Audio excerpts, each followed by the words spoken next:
Ke depan kita akan kembangkan bagaimana generasi muda kita berminat untuk pertanian, dan kita yakin pemuda ke depan bisa sejahtera bersama hidup sebagai petani. Sekarang kita bisa belajar di YouTube, kita bisa belajar di dunia maya gitu ya.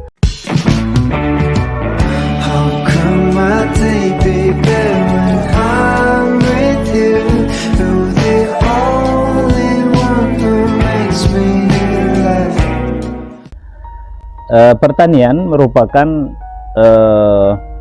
lahan pekerjaan yang sangat luas gitu ya. Namun selama ini kita lihat ya, generasi muda kita belum begitu kuat minatnya untuk pertanian.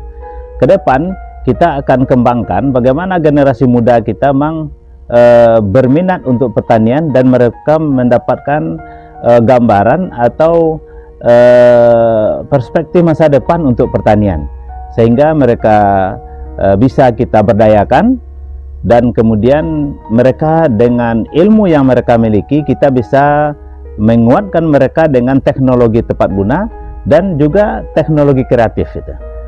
Sekarang kita bisa belajar di YouTube, kita bisa belajar di dunia maya gitu ya, dan kita yakin pemuda ke depan bisa sejahtera bersama hidup sebagai petani. Pemerintah akan membantu. Ya, kita dari pemerintahan akan membantu, memfasilitasi ya, bagaimana generasi muda ini memang bisa hidup dan kaya dengan bertani.